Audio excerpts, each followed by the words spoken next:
ഓം ഹരി ഓം ശ്രീ ഗുരുഭ്യോ നമഃ. ഹരി ഓം ശ്രീ മഹാഗണപതയേ നമഃ.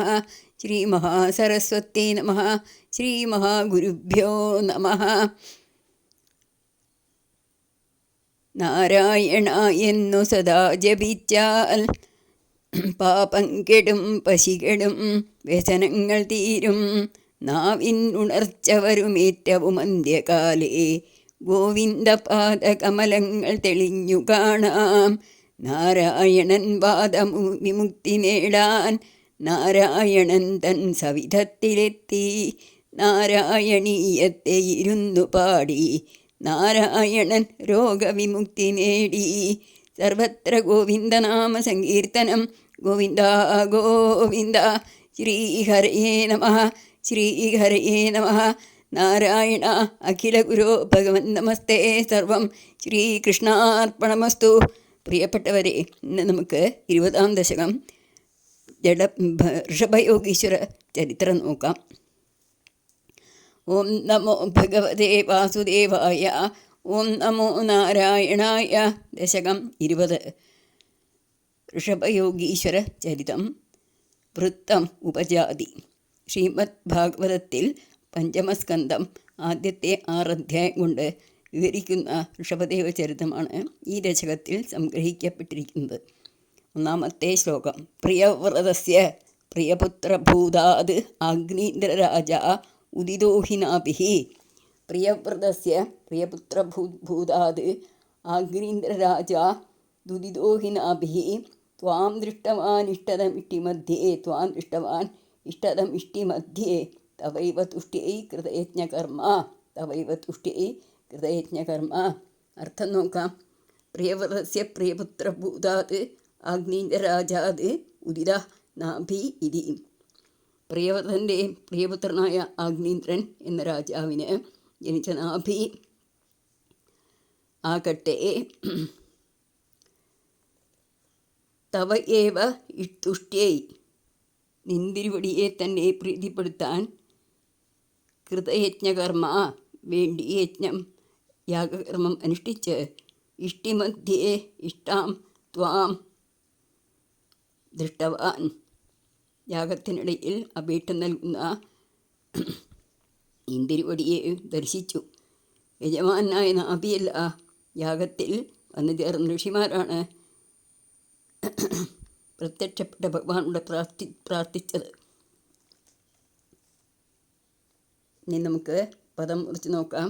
പ്രിയവ്രതസ്യ പ്രിയപുത്രഭൂതാത് ആഗ്നീന്ദ്ര എന്നുണ്ട്. പ്രിയവ്രതസ്യ പ്രിയപുത്രഭൂതാത് ആഗ്നീന്ദ്രരാജാഃ ഉദിതോഹിനാഭിഃ. അങ്ങനെ വായിക്കണം. പ്രിയവ്രതസ്യ പ്രിയപുത്രഭൂതാത് ആഗ്നീന്ദ്രരാജാത് ഉദിതഃ നാഭിഃ. ഉദിതോ ഉദിതഃ ഉദിതോഹി നാഭിഃ.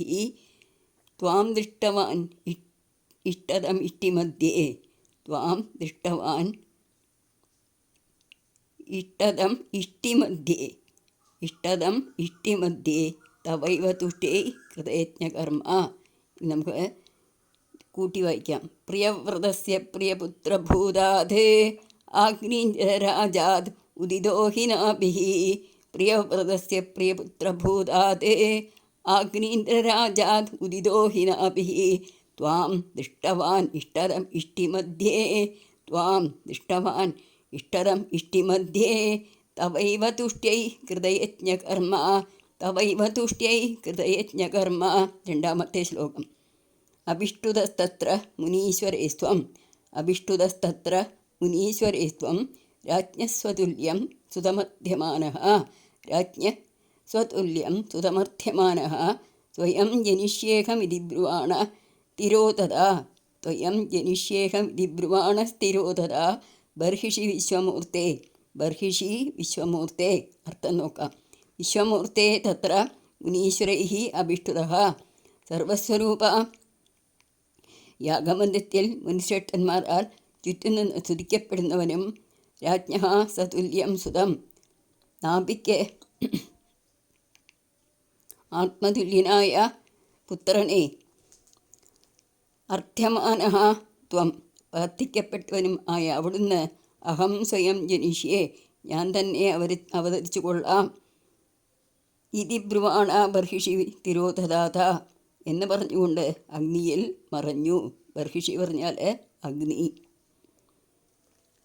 ഇനി ഇത് പദം മുറിച്ച് നോക്കാം. അഭിഷ്ടുതഃ തത്ര മുനീശ്വരൈഃ ത്വം രാജ്ഞഃ സ്വതുല്യം സുതം അർത്ഥ്യമാനഃ സ്വയം ജനിഷ്യേഹം ഇതി ബ്രുവാണഃ. സ്വയം ജനിഷ്യേ അഹം ഇതി ബ്രുവാണ അവരുള്ളത്. അതങ്ങനെ തന്നെ വായിക്കാം നമുക്ക്. സ്വയം ജനിഷ്യേഹം ഇതി ബ്രുവാണഃ സ്ഥിരോധത എന്നുണ്ട്. ബ്രുവാണഃ തിരോധത ബർഹിഷി വിശ്വമൂർത്തേ. അങ്ങനെ ചെല്ലാം. ഇനി നമുക്ക് ട്യൂണിൽ ചെല്ലാം. അഭിഷ്ടുതസ്തത്ര മുനീശ്വരൈസ്ത്വം രാജ്ഞസ്വതുല്യം സുതമർത്യമാനഃ സ്വയം ജനിഷ്യേഹം ഇതി ബ്രുവാണഃ തിരോധത ബർഹിഷി വിശ്വമൂർത്തേ. മൂന്നാമത്തെ ശ്ലോകം. ഭഗവാന് തുല്യം ഭഗവാൻ മാത്രം.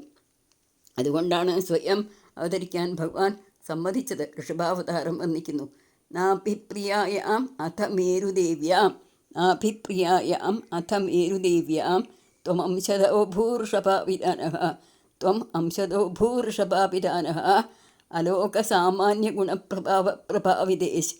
പ്രഭാവിതാശേഷ ജനപ്രമോദഃ. പ്രഭാവിതാശേഷജനപ്രമോദഃ. അർത്ഥം നോക്കാം.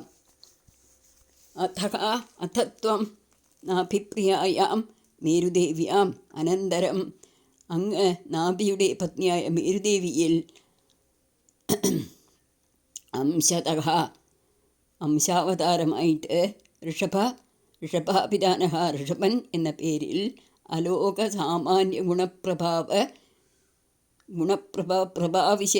പ്രഭാവിതാശേഷ ജനപ്രമോദ. ഒറ്റ വാക്കായിട്ടാണ് കൊടുത്തിരിക്കുന്നത്. ലോകസാധാരണങ്ങളല്ലാത്ത ഗുണങ്ങളാലും പ്രഭാവത്താലും എല്ലാ ജനങ്ങൾക്കും സന്തോഷം ഉളവാക്കുന്നവനായിട്ട് ജനിച്ചു, അവതരിച്ചു. ഇവിടെയാണ് ഋഷഭാവതാരം. ആ അവതാര സമയത്ത് നാരായണ നാരായണ നാരായണ നാരായണ നാരായണ നാരായണ നാരായണ നാരായണ ശ്രീ ഋഷഭ ഭഗവാന് കീ ജയ്. ഇനി നമുക്ക് പദം മുറിച്ച് നോക്കാം. നാഭിപ്രിയായാം അഥ മേരുദേവ്യാം. അതാണ് നാഭിപ്രിയായാം അഥ മേരുദേവ്യാം. അങ്ങനെയും വായിക്കാം. പക്ഷേ കൂട്ടി വായിക്കുമ്പോൾ പ്രത്യേകം ശ്രദ്ധിക്കണം മാത്രം. നാഭിപ്രിയായാം അഥ മേരുദേവ്യാം ത്വം അംശദോ ഭൂഃ ഋഷഭാഭിധാനഃ. ത്വം അംശദോ ഭൂഃ ഋഷഭാഭിധാനഃ അലോകസാമാന്യഗുണപ്രഭാവ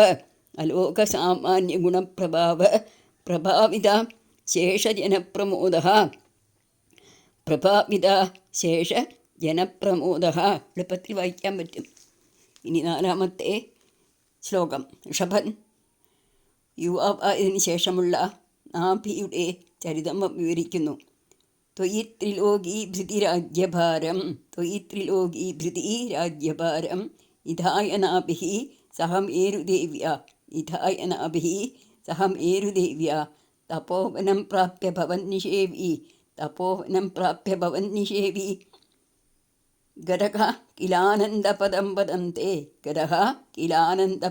വദന്തെ. അർത്ഥം നോക്കാം. നാഭിഃ ത്രിലോകീ ഭൃതി ത്വയി രാജ്യഭാരം നിധായ. നാഭിദേവൻ ലോകത്രയം ഭരിക്കുന്ന നിന്തിരിവടിയിൽ രാജ്യഭാരം അർപ്പിച്ചിട്ട് മേരുദേവ്യാः സഹ തപോവനം പ്രാപ്യ മേരുദേവിയോടുകൂടി തപോവനത്തിൽ ചെന്ന് ഭവന്നിഷേവി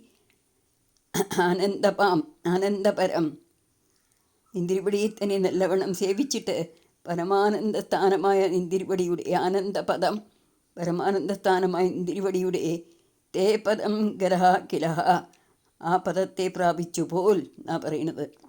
കിലഃ കിലാനന്ദപദം പറയുന്നില്ലേ, കില എന്ന് വന്നാൽ ആശ്ചര്യത്തെ കുറിക്കുന്ന ഒരു വാക്കാണ്. പല സ്ഥലത്തും നാരായണത്തിൽ ഇങ്ങനെ വരും, നമ്മൾ പലപ്പോഴും നോക്കിയിട്ടുണ്ടല്ലോ, അതുകൊണ്ടാണ്. ഇനി നമുക്ക് പദം മുറിച്ച് നോക്കാം.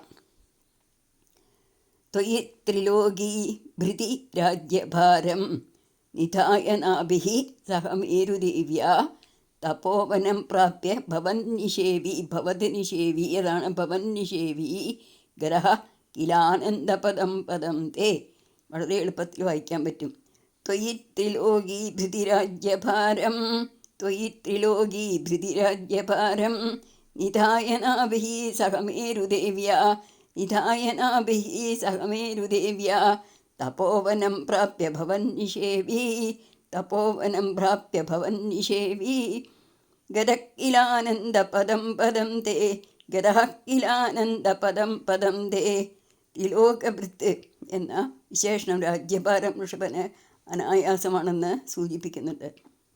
ഇന്ദ്രന് പോലും അസൂയ തോന്നത്തക്കവണ്ണം ഉത്കൃഷ്ടമായി തന്നെ ഋഷഭൻ്റെ രാജ്യഭാരം എന്ന് കാണിക്കുന്നു 5-ാമത്തെ ശ്ലോകം. ഇന്ദ്രസ്തദുത്കൃഷ്ട ഉത്കർഷകൃതാതമർഷാവവർഷനാസ്മിൻ അജനാപവർഷേ. ഇന്ദ്രസ്തദുത്കർഷ കൃതാതമർഷാദ്വർഷനാഭിൻ നാസ്മിൻ അജനാപവർഷേ. യഥാ തഥാ ത്വം നിജയോഗശക്തിയാ, യഥാ തഥാ ത്വം നിജയോഗശക്തിയാ സുവർഷമേനദ്വ്യതദാ സുവർഷം, സുവർഷമേനദ്വ്യതദാ സുവർഷം. അർത്ഥം നോക്കാം. യഥാ ഇന്ദ്രഃ ത്വദുത്കർഷ കൃതാത് അമർഷാത്. എപ്പോൾ ഇന്ദ്രൻ ഇന്ദ്രിവടിയുടെ ഉത്കർഷം കൊണ്ടുണ്ടായ സ്പർദ്ധയാൽ, അസൂയയാൽ അസ്മിൻ അജനാഭം വർഷേ ന പവർഷ, ഈ അജനാഭവർഷത്തിൽ മഴ പെയ്യിച്ചില്ല.